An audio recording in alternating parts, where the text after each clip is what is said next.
সুপ্রিয় দর্শক শ্রোতা, আমি নিজামুল হক বিপুল দেশবার্তা টকশো থেকে আপনাদের সবাইকে স্বাগত জানাচ্ছি। যে যেখান থেকে এই অনুষ্ঠান দেখবেন সবার প্রতি অনুরোধ দেশবার্তা ফেসবুক পেজটি ফলো এবং ইউটিউব চ্যানেল সাবস্ক্রাইব করে আমাদের সঙ্গে থাকবেন। দেশবার্তা টকশো নিয়মিত সন্ধ্যা 7টায় প্রতিদিন আমরা আপনাদের সামনে হাজির হই একজন অতিথি নিয়ে সমসাময়িক বিষয়ে, বাংলাদেশের রাজনীতি, অর্থনীতি, সমাজ, সংস্কৃতি এইসব নিয়ে আমরা কথা বলি এই প্ল্যাটফর্মে। তবে এই মুহূর্তে বাংলাদেশের সবচেয়ে আলোচিত বিষয় হচ্ছে রাজনীতি এবং নির্বাচন। এই নির্বাচন 12 ফেব্রুয়ারি যে নির্বাচন অনুষ্ঠিত হওয়ার কথা, সেটি কি আসলে যথাসময় অনুষ্ঠিত হবে, নাকি নির্বাচনের তফসিল আবার পুনঃতফসিল হবে, মানে পুনরায় তফসিল ঘোষণা করা হবে কিনা, পিছানো হবে কিনা নির্বাচনের তারিখ, এইসব যেমন আলোচনা আছে, তেমনি রাজনীতিতে এই মুহূর্তে তারেক রহমানের উপস্থিতি নির্বাচনের সম্ভাবনাকে যেমন জাগিয়েছে, তেমনি ইনক্লুসিভ রাজনীতি নিয়েও প্রশ্ন উঠেছে। ইতিমধ্যে বিভিন্ন দেশের পক্ষ থেকে, বিদেশি দাতা সংস্থা এবং উন্নয়ন সহযোগীদের পক্ষ থেকে ইনক্লুসিভ নির্বাচনের কথা বলা হচ্ছে, অন্তর্ভুক্তিমূলক ও অংশগ্রহণমূলক নির্বাচন। গতকাল ভারতের পররাষ্ট্র মন্ত্রণালয়ের মুখপাত্র জয়সওয়াল যে প্রেস ব্রিফিং করেছেন, সেখানে তিনি বলেছেন বাংলাদেশের রাজনীতি তারা হস্তক্ষেপ করবেন না, তবে তারা প্রত্যাশা করেন অন্য দেশের মতো তারা প্রত্যাশা করেন একটি গণতান্ত্রিক রাষ্ট্র হিসেবে তাদের প্রত্যাশা বাংলাদেশে ইনক্লুসিভ অর্থাৎ অন্তর্ভুক্তিমূলক ও অংশগ্রহণমূলক নির্বাচন অনুষ্ঠিত হবে। কিন্তু সেটা কি আদৌ সম্ভব? এইসব নিয়ে আমরা আলোচনা করব এবং আজকে আমাদের এই অনুষ্ঠানে অতিথি হিসেবে সময় দিয়ে, আলোচক হিসেবে সময় দিয়ে আমাদেরকে কৃতার্থ করেছেন বাংলাদেশ জাতীয় পার্টির প্রেসিডিয়াম সদস্য জনাব ইঞ্জিনিয়ার ইকবাল হোসেন তাপস। তাপস ভাই, আপনাকে স্বাগতম দেশবার্তা টকশোতে। ধন্যবাদ। আজকে আপনি নির্বাচনের একটা প্রস্তুতি জাতীয় পার্টি নিচ্ছে দেখলাম, অলরেডি 243 বা 243 আসনে জাতীয় পার্টি ইতিমধ্যে প্রার্থিতা চূড়ান্ত করেছে এবং নির্বাচনে অংশগ্রহণের একটা প্রস্তুতি নিয়েছে। এইটা একটা বিষয়। এর আগে এই অংশে আমরা আসবো, এর আগে আমরা একটু বুঝতে চাচ্ছি এই নির্বাচন নিয়ে একটা শঙ্কা আছে। অনেকেই বলছেন দেশে আইন শৃঙ্খলা পরিস্থিতি ভালো না, নির্বাচনের পরিবেশ নেই, নির্বাচনকে আদৌ হবে, আবার নির্বাচন পিছানোর জন্য নানা কৌশলে জামাত, এনসিপি এরা চেষ্টা করতেছে। নির্বাচনের এই শঙ্কার জায়গাটা আপনি কিভাবে ইয়ে করছেন? আসলে কি 12 ফেব্রুয়ারি নির্বাচন অনুষ্ঠিত হবে কিনা, সম্ভব কিনা, কি মনে হচ্ছে? ধন্যবাদ আপনাকে, যারা দেখছেন তাদেরকেও ধন্যবাদ। দেখেন, নির্বাচন নিয়ে একটা সংশয়, দীর্ঘদিন থেকে একই কথা আলোচনা হচ্ছে মাঠে, ময়দানে, সকল জায়গায়, এবং বিভিন্ন দলের মধ্যেও এই কথাটি বেশ জোরালোভাবেই বলা হচ্ছে। যেমন নির্বাচনের আগে তারেক রহমান দেশে ফিরবেন কিনা, এটা নিয়েও নানা কল্পনা জল্পনা ছিল। সবগুলোর অবসান ঘটিয়ে জনাব তারেক রহমান দেশে ফিরেছেন বীরের বেশে। নির্বাচনের যে সংশয়টা কিন্তু তারপরেও কাটে নেয়। নির্বাচন যে 12 তারিখে হবে, আপাত দৃষ্টিতে মনে হচ্ছে যে নির্বাচনের দিকে আগাচ্ছে দেশ। নির্বাচন কমিশন শিডিউল ডিক্লেয়ার করেছে, বিভিন্ন প্রার্থীরা তাদের নমিনেশন নিয়েছেন এবং ফর্ম তুলেছেন, তারা সাবমিট করবেন। কিন্তু তারপরেও জনমনের সংশয়টা রয়ে গেছে। আমার কাছেও, আমি যে সংশয়ের বাইরে তা নয়, মনে হচ্ছে যেন নির্বাচন 12 তারিখ কিভাবে হবে, এটাই এই সংশয়ের মূল কারণটাই হলো এখানে। যেখানে আপনি দেখেন শাহবাগ উত্তাল, এখন এই মুহূর্তেও শাহবাগ উত্তাল, এবং এখানে তারেক রহমান সাহেব আসছেন। কেবল আজকে দেখলাম উনি ভোটার হওয়ার জন্য উনি নির্বাচন কমিশনে গিয়েছেন, এবং ওনার প্রত্যাবর্তনকে ঘিরে রাজনীতির যে বিষয়টি, সেটি কিন্তু একটু তলিয়ে গিয়েছে, যে নির্বাচন কিন্তু তলিয়ে গিয়েছে। এখন ওনার প্রত্যাবর্তন, ওনার পাসপোর্ট, ওনার ভোটার হওয়া, ভোটার নেওয়া, এগুলো নিয়েই এখন দেশ ব্যস্ত, এবং মানুষের প্রচুর ভোগান্তি হচ্ছে। যদিও তারেক রহমানের মতো একজন নেতার বিভিন্ন জায়গায় মুভমেন্টে হাজার হাজার লক্ষ লক্ষ মানুষ সমবেত হবে, সেটা খুবই স্বাভাবিক, খুবই স্বাভাবিক। এবং এটা নিয়ে আমার ব্যক্তিগতভাবে কোনো কমপ্লেন নেই। বাট আমি দেখলাম আজকেও নির্বাচন কমিশন আগারগাঁও ওই এলাকায় আজকে অফিসের দিন লক্ষ লক্ষ মানুষ ওখানে কিন্তু ঢুকতে পারছে না।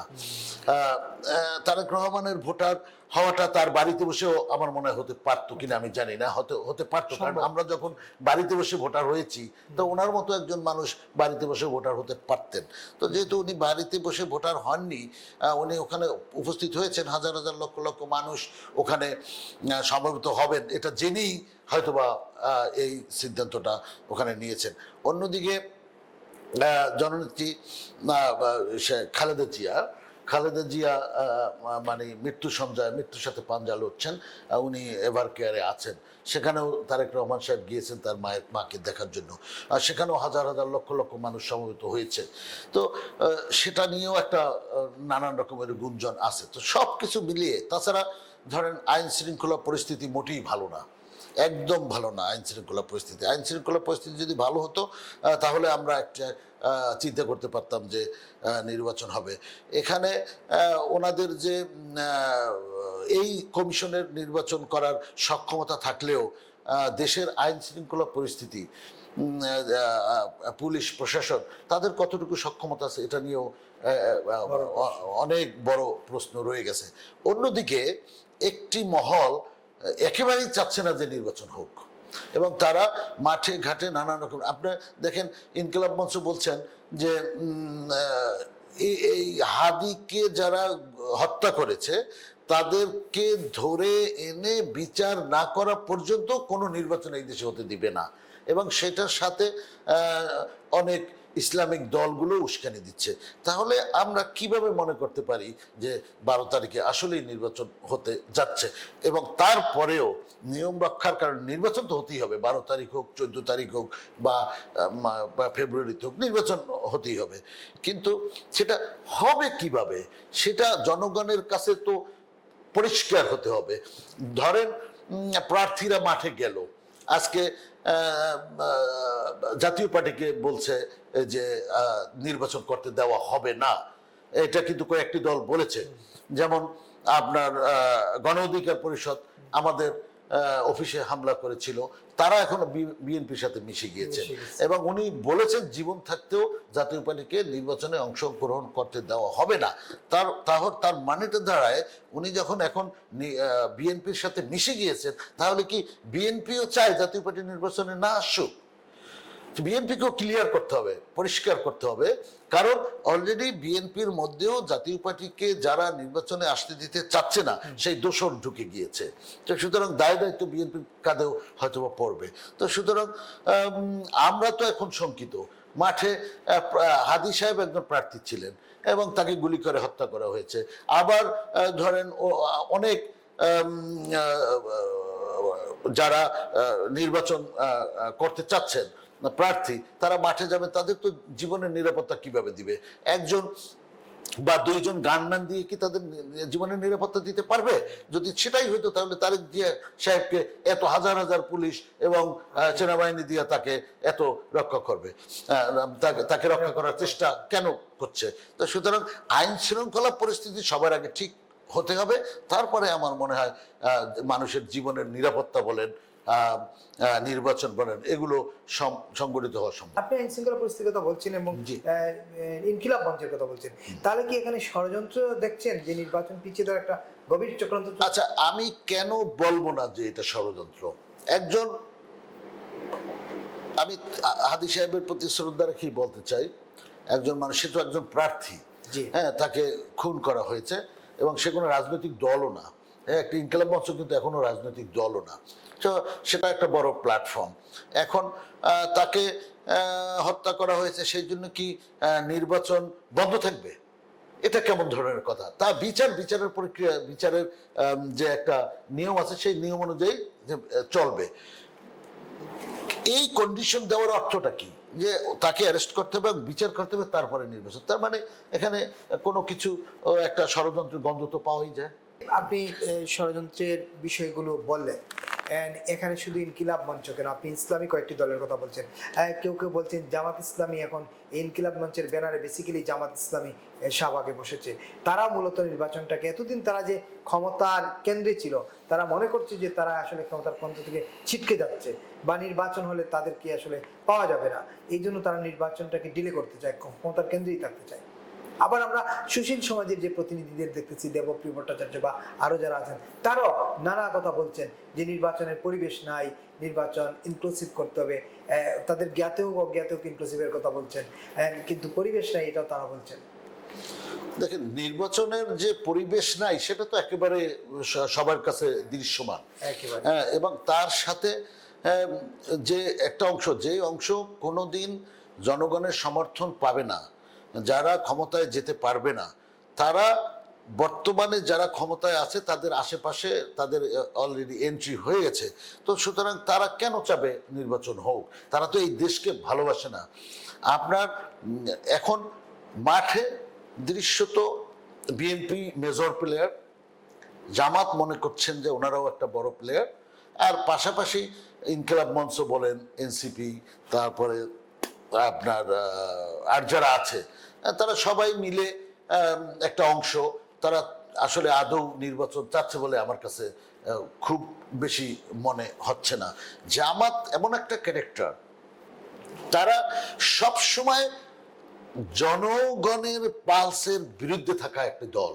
তারা সেটা 1947 সাল থেকে তারা তখন দেশভাগের বিরোধিতা করেছে, আবার তারা পাকিস্তানে গিয়ে দেশভাগের বিরোধিতা করেছে, 71-এর বিরোধিতা করেছে, এখনো আবার তারা দেশটাকে অস্থিতিশীল করার চেষ্টা করছে।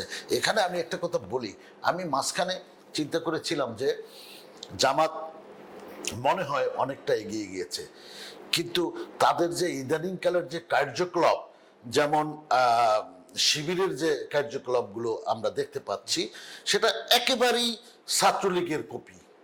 ছাত্রলীগ অতীতে যা করেছে তাদের কাছ থেকে শিখে এসে তারা সেই কাজটি করেছে। রাজশাহী বিশ্ববিদ্যালয়ে আপনি দেখেছেন যে সেখানকার জিএস সম্ভবত যে নিজে পদত্যাগপত্র লিখে তারপর টিচারদের কাছে নিয়ে গেছে পদত্যাগ করার জন্য, হুমকি ধুমকি দিচ্ছে, এবং তারা গর্জন তর্জন দিয়ে কথাবার্তা বলছে। এটা জামাতের সাথে যায় না, অথবা জামাতের চরিত্রের সাথে যায়। তো সুতরাং এখান থেকে আমার মনে হচ্ছে গত কিছুদিনে জামাতের যে কার্যকলাপ, তাতে জামাতের সমর্থনটা বের হয়ে গেছে, নিচে নেমে গেছে। জামাতকে মানুষ একটু আস্থায় আনার চেষ্টা করেছিল, কিন্তু তাদের রূপ দিন দিন দিন দিন এমনভাবে বের হয়ে যাচ্ছে, তাদের আসল রূপটা বের হয়ে যাচ্ছে। তো আমার মনে হয় না জামাত খুব একটা বেশি সমর্থন পাবে, যে কারণে জামাত এখন মরিয়া হয়ে লেগেছে এর সাথে জোট করা, ওর সাথে জোট করা। এবং আপনার ইসলামিক দলগুলোর একটা চরিত্র হলো তারা কখনোই এক জায়গায় বসতে পারে না। যদি ইসলামকে তারা এক জায়গায় আনতে পারতো, তাহলে ইসলামিক একটা দল বাংলাদেশের বৃহৎ একটা দল হতে পারত। কিন্তু আপনি দেখেন অসংখ্য দল ইসলামিক, অসংখ্য, কত আপনি গুণে শেষ করতে পারবেন না, 20, 30, 40টা মনে হয় ইসলামিক দল হবে। তাহলে তাদের ভিতরে যদি আদর্শগত মিল থাকতো, তারা যদি ইসলামকেই ধারণ করতো, আল্লাহকে ধারণ করতো, তাহলে তো তারা এক জায়গায় আসতো। সুতরাং তারা এক জায়গায় আসতে পারে না, এবং তারা কোনোদিনও এক জায়গায় আসতে পারবে না। তারা হলো ইসলামটাকে বিক্রি করতে চায়।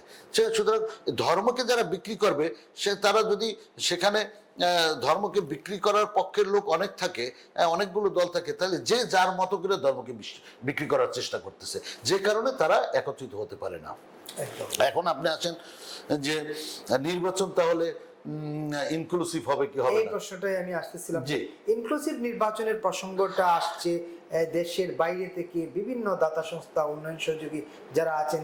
সর্বশেষ আপনি জানেন যে মার্কিন 5 কংগ্রেসম্যানও বলেছেন ইনক্লুসিভ নির্বাচন করার জন্য, বিশেষ করে আওয়ামী লীগকে প্রধান একটি রাজনৈতিক দল তাদেরকে বাদ দিয়ে, তাদের সঙ্গে আরো যে জোট শরিক আছে তাদেরকে বাদ দিয়ে, অর্থাৎ 50% লোককে বাদ দিয়ে নির্বাচন, এটা কোনোভাবেই গ্রহণযোগ্য হবে না। এতে সামনের দিনগুলিতে আরো ভয়াবহ অবস্থা হবে বাংলাদেশের, আরো সামনের দিনগুলিতে আরো কঠিন পরিস্থিতির মুখোমুখি হবে। এই জায়গায় ইনক্লুসিভ নির্বাচন কতটা দেখছেন আসলে আপনি? দেখেন, গত 17-18 বছরে নন ইনক্লুসিভ নির্বাচন হয়েছে, ইনক্লুসিভ নির্বাচন হয়নি, এবং যার ফলশ্রুতিতে আওয়ামী লীগকে মাসুলটা এত বড় একটি মাসুল দিতে হয়েছে, যে মাসুলের যে ক্ষত, এটা সারা জীবনেও তারা এটাকে আর মানে সেরে উঠতে পারবে বলে আমার মনে হয় না। সুতরাং বিএনপিও যদি সেই রকমের একটা নন ইনক্লুসিভ নির্বাচনের দিকে, বা এই সরকার যদি নন ইনক্লুসিভ নির্বাচনের দিকে হাঁটে, এবং এই কমিশন যদি নন ইনক্লুসিভ নির্বাচনের দিকে হাঁটে, তাহলে সেটার ফল যে ভালো হবে না সেটা দেখার জন্য তো বেশি দূরে যাওয়ার দরকার নাই। গত 1 বছর আগেই তো আমরা দেখে ফেলেছি। এই এখন যে নির্বাচনের নমুনা, এটা মোটেই ইনক্লুসিভ নির্বাচনের নমুনা নয়।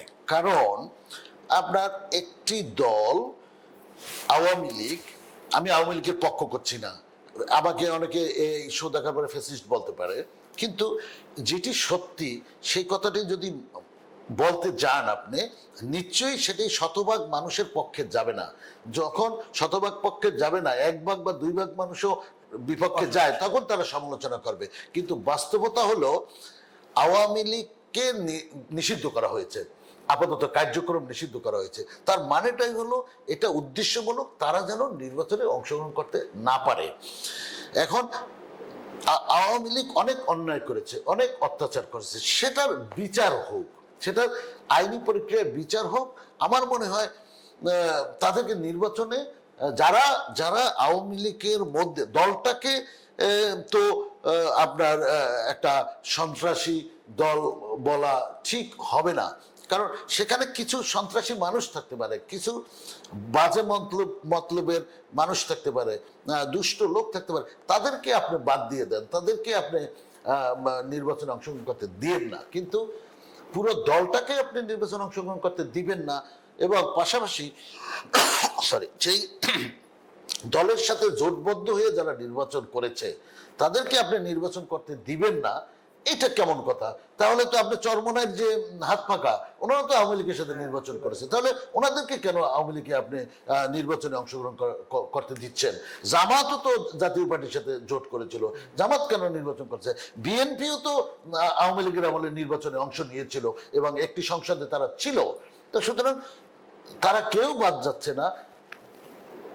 আপনার আওয়ামী লীগ এবং আওয়ামী লীগের অন্যান্য যারা সহযোগী আছে তাদেরকে আপনি নির্বাচনে আসতে দেবেন না, তো এটা তো ইনক্লুসিভ হবে না। এবং আমার মনে হয় ধরেন ইন্টারন্যাশনাল যে বডিগুলো আছে, বিভিন্ন দেশ যারা আছে, ধরেন আমার দেশের নির্বাচন আরেকজন হস্তক্ষেপ করবে এই কামনা আমাদের নাই, আমরা চাইও না যে অন্য কেউ আমাদেরকে হস্তক্ষেপ করুক, এবং সরাসরি হস্তক্ষেপ করার কোনো সুযোগও নাই।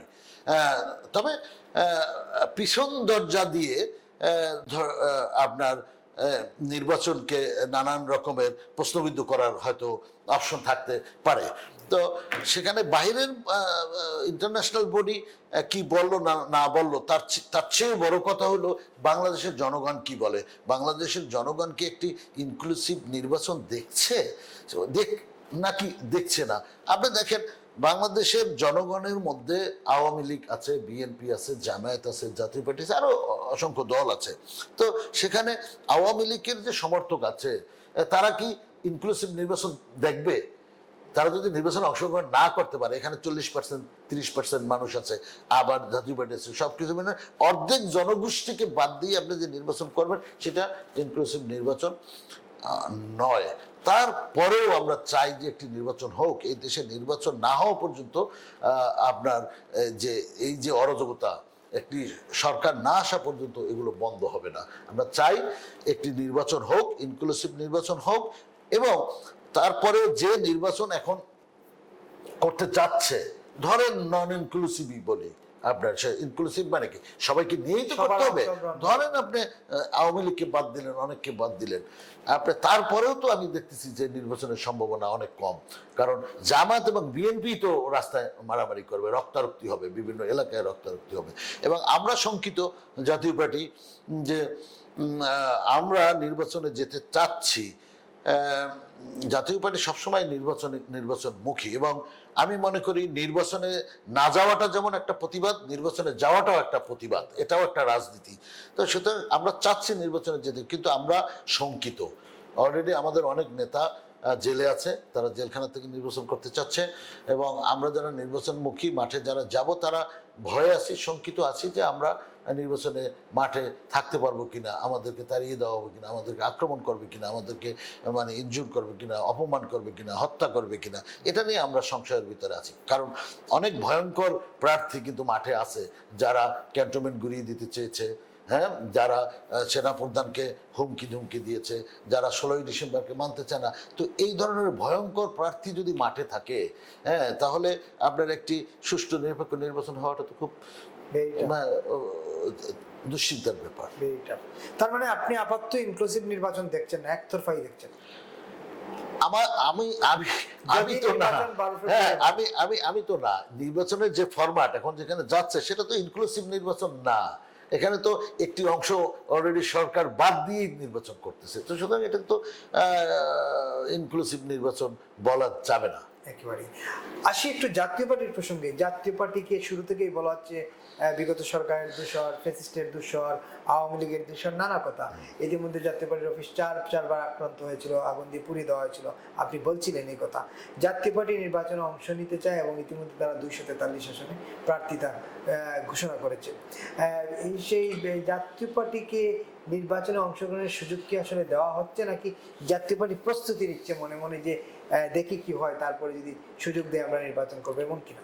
দেখেন, আইনিভাবে বা রাষ্ট্রীয়ভাবে জাতীয় পার্টিকে নির্বাচনে অযোগ্য ঘোষণা করা হয় না, কিন্তু এই সরকার যাদেরকে নিয়ে নির্বাচন করছেন তারা বলছেন যে জাতীয় পার্টি নির্বাচনে অংশগ্রহণ করতে পারবে না। আমরা নির্বাচন করতে চাই, আমরা নির্বাচনমুখী এবং পরিস্থিতি আমাদের আছে। সেখানে যদি আমাদেরকে নির্বাচন করতে দেওয়া না হয়, জনগণ দেখবে, আমরা দেখব। যদি নির্বাচন করতে না পারি, আমরা নির্বাচন করলাম না, কিন্তু সেখানে তো প্রতিবাদ হিসাবে এটা থেকে যাবে যে আমরা নির্বাচন করতে চেয়েছি কিন্তু আমাদেরকে নির্বাচন করতে দেওয়া হচ্ছে না।